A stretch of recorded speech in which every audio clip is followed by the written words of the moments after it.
అమరావతిలో మిగిలిపోయిన 6 లేన్ రోడ్లు వేయడానికి ఎంత తెలుసా? కిలోమీటర్కి 53 కోట్లు.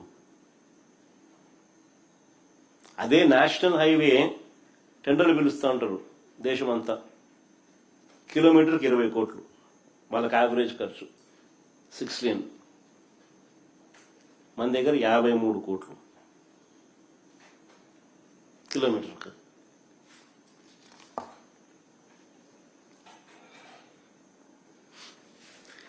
ఈ దోపిడీని మనం ప్రశ్నించకూడదట, అడగకూడదట, అడిగితే ఎదురుదాడి.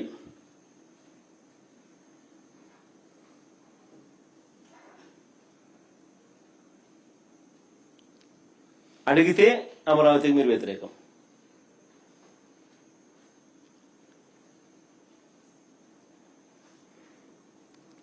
ఏడేళ్లలో అమరావతి కోసం చంద్రబాబు పెట్టిన ఖర్చు,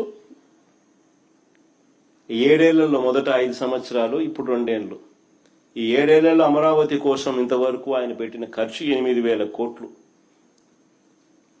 మొబిలైజేషన్ అడ్వాన్స్ మరో 5,500 కోట్లు. నేను ఇంతకుముందే చెప్పిన మొబిలైజేషన్ అడ్వాన్స్ అంటే అది స్కామ్ అని. 10% ఇస్తున్నారు, 8% ఎత్తుతున్నారు. అయిన ఖర్చు 8,000 కోట్లు 7 ఏళ్లలో. మొదటగా తీసుకున్న నేను అడుగుతాను, ఈ 8,000 కోట్లలో ప్లస్ మొబిలైజేషన్ 5,500 కోట్లలో మనకి ఏం కనిపిస్తా ఉన్నాయి? స్కాములు తప్ప. మొదటగా తీసుకున్న 50,000 ఎకరాలకే దిక్కులేని పరిస్థితిలో, మొదటగా తీసుకున్న 50,000 ఎకరాలు, ఆ 50,000 ఎకరాలకు బేసిక్ ఇన్ఫ్రాస్ట్రక్చర్ కోసమే ఖర్చు అయ్యే ఎకరాకు 2 కోట్ల రూపాయలు చొప్పున, ఆ 1,00,000 కోట్లకే దిక్కులేని పరిస్థితిలో మళ్ళీ ఇంకొక 50,000 ఎకరాలు తీసుకుంటానని చెప్పి భవనాలు కాకుండా కేవలం ల్యాండ్ డెవలప్మెంట్ కోసం, అంటే కేవలం బేసిక్ ఇన్ఫ్రాస్ట్రక్చర్ కోసం, రోడ్లు, డ్రైనేజీలు, కరెంటు, నీటి, వీటి కోసం 2 లక్షల కోట్లు పెట్టలేమని తెలిసినా కూడా, సాధ్యం కాదు అని తెలిసినా కూడా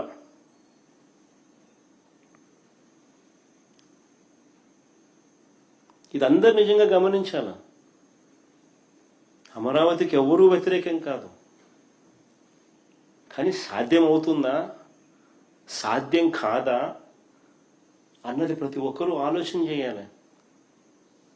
మనం లీడర్లుగా ఉంటూ మన స్కాముల కోసం అసాధ్యమని తెలిసింది, సాధ్యం కాదని తెలిసింది, స్కాముల కోసం తెలిసి ఉండి కూడా ప్రజలను మభ్యపెడుతూ పెడదోవ పట్టించితే అసలు రాష్ట్రానికి క్యాపిటలే ఉండదు, అసలు ఏదీ ఉండదు.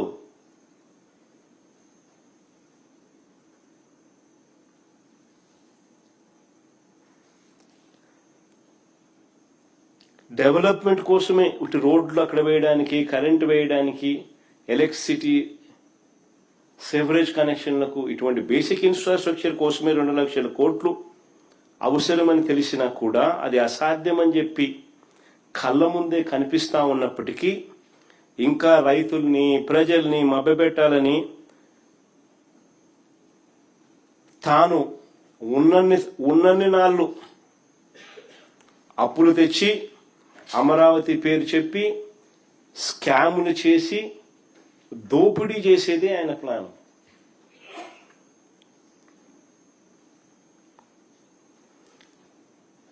ఈ దోపిడీ నుంచి డైవర్షన్ కోసమే అసెంబ్లీలో తీర్మానాలు అంటూ డ్రామాలు.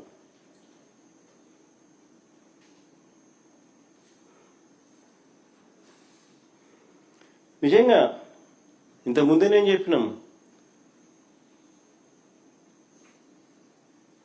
ఎవరు కూడా అమరావతికి వ్యతిరేకం కాదని. కానీ ఇది సాధ్యం కాదని అంత ఖర్చును తట్టుకునే స్తోమత రాష్ట్రానికి లేదు అని, ఇది లేదు కాబట్టే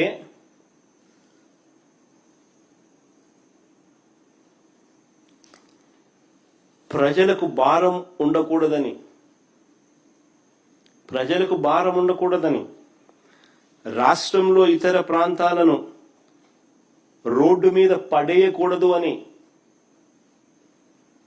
అభివృద్ధి సంక్షేమం ఆగిపోకూడదు అని హైదరాబాదు, చెన్నై, బెంగళూరు లాంటి మెట్రో నగరాలతో పోటీ పడే పరిస్థితి మనకు కూడా ఒక గ్రోత్ ఇంజిన్ ఉండాలని ఆరాటంతో రాష్ట్రంలో ఉన్న అతిపెద్ద సిటీ విశాఖపట్నంకు అలాంటి అవకాశాలు ఉన్నాయి అని చెప్పి దాన్ని ఎగ్జిక్యూటివ్ క్యాపిటల్ గా చేశాం. స్వార్థమేమి లేదు. మోస్ట్ ప్రాక్టికల్ గా సాధ్యమయ్యే పని, రాష్ట్రానికి గుదిబండ కాకుండా మరోవైపున ప్రజలకు అభివృద్ధి సంక్షేమ ఫలాలు అందిస్తూ రాష్ట్ర ప్రభుత్వం తాను చేయాల్సిన బాధ్యతలు నిర్వహిస్తూ మోస్ట్ ప్రాక్టికల్గా ఏది చేస్తే బాగుంటుంది అని చెప్పి రాష్ట్రంలో ఉన్న అతిపెద్ద నగరమైన విశాఖపట్నాన్ని ఎగ్జిక్యూటివ్ క్యాపిటల్గా చేస్తూ ఆ దిశగా అడుగులు వేశాం మేము.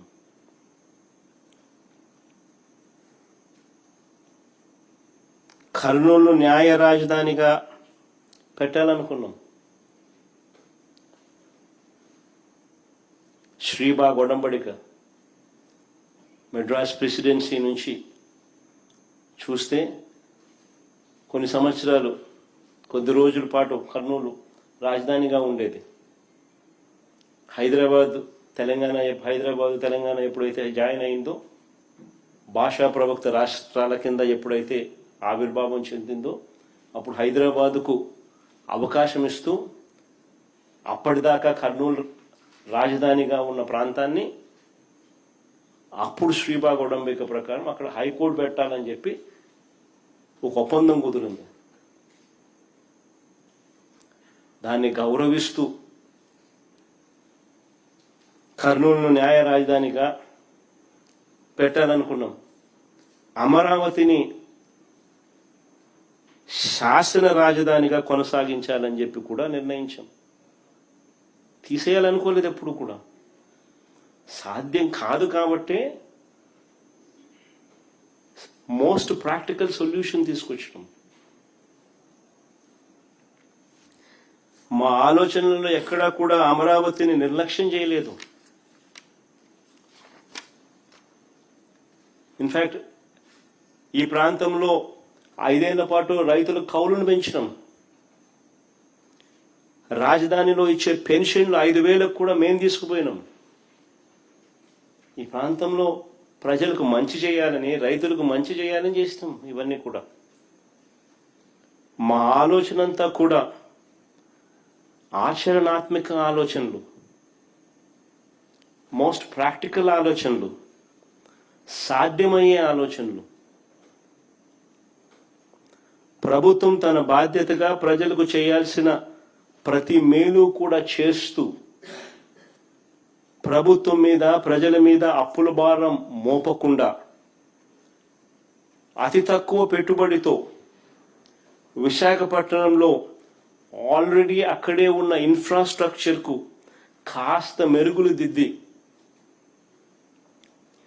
అదనంగా కొన్ని భవనాలు కడితే చాలు, ఒక గ్రోత్ ఇంజిన్లా మారుతుంది. దీనికోసం కేవలం 10,000 కోట్లు ఖర్చు పెడితే చాలు. అది కూడా ఒకేసారి పెట్టాల్సిన అవసరం లేదు. సంవత్సరానికి 2,000 కోట్లు చొప్పున 5 ఏళ్లలో పెడితే చాలు. ఆటోమేటికలీ విశాఖపట్నం ఈ స్థాయి నుంచి ఈ స్థాయికి వెళ్ళిపోతుంది. ఒక గ్రోత్ ఇంజిన్ తయారవుతుంది. చదువుకున్న మన పిల్లలకు ఎక్కడికెక్కడికో, చెన్నైకో, బెంగళూరుకో, హైదరాబాద్కో ఇలాంటి నగరాలకు పోవాల్సిన అవసరం లేకుండా మనకు కూడా ఒక మహానగరం తయారవుతుంది అని చెప్పి ఆరాటపడ్డాం.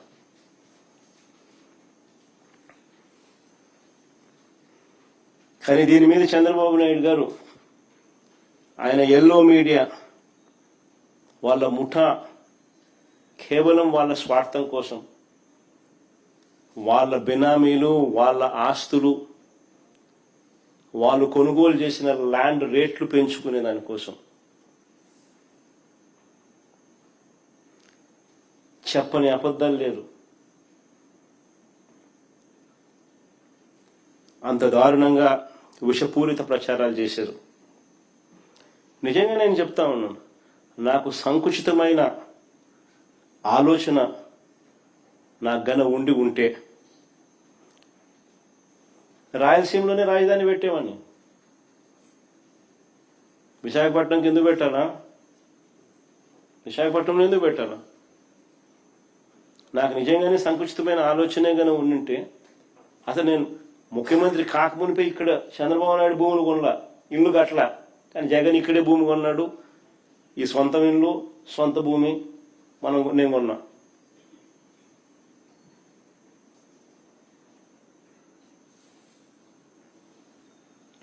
నాకే నిజంగా సంకుచితమైన ఆలోచనే ఉండింటే అమరావతిని లెజిస్లేటివ్ క్యాపిటల్గా ఎందుకు చేస్తాను? చేయాల్సిన అవసరమే ఉంది.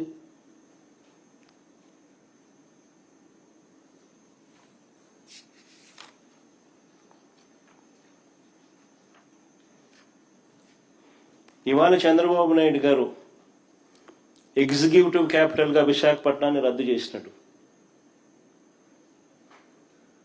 ఇవాళ చంద్రబాబు నాయుడు గారు న్యాయ రాజధానిగా కర్నూలు రద్దు చేసినాడు.